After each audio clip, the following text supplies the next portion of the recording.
Halo semuanya, selamat datang kembali di channel ini.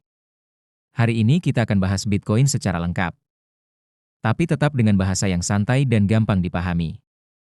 Kalau kamu pernah dengar soal Bitcoin, mungkin kamu langsung kepikiran harga yang mahal, cuan cepat, atau bahkan scam. Tapi sebenarnya, Bitcoin itu lebih dari sekadar investasi. Bitcoin adalah teknologi yang bisa mengubah sistem keuangan dunia. Kita mulai dari awal dulu. Bitcoin adalah mata uang digital. Gak ada bentuk fisiknya. Gak bisa dipegang.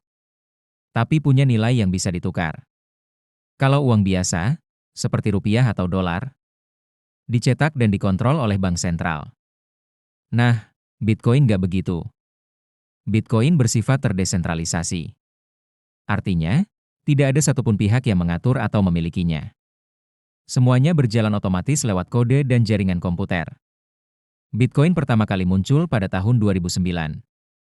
Diciptakan oleh seseorang atau sekelompok orang yang menggunakan nama samaran Satoshi Nakamoto. Identitas aslinya masih misterius sampai sekarang.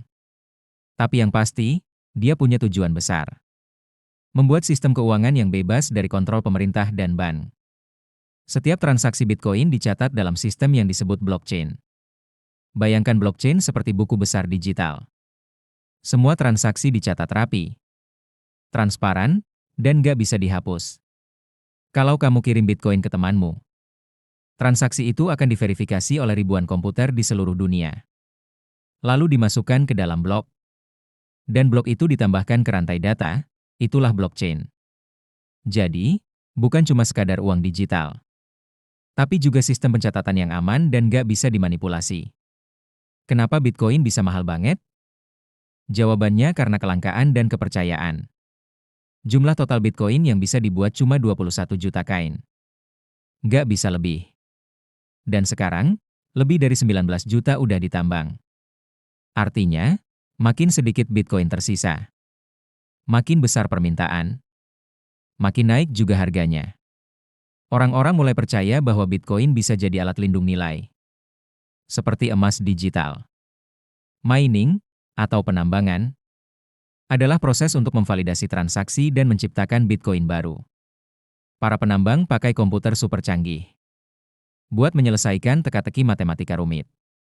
Kalau berhasil, mereka dapat hadiah berupa Bitcoin. Tapi sekarang, mining udah nggak semudah dulu. Butuh modal besar, listrik tinggi, dan alat khusus. Itulah kenapa banyak orang sekarang lebih memilih membeli Bitcoin daripada menambangnya sendiri. Ada beberapa cara untuk punya Bitcoin. 1. Beli di exchange seperti Binance, Indodax, atau toko kripto. 2.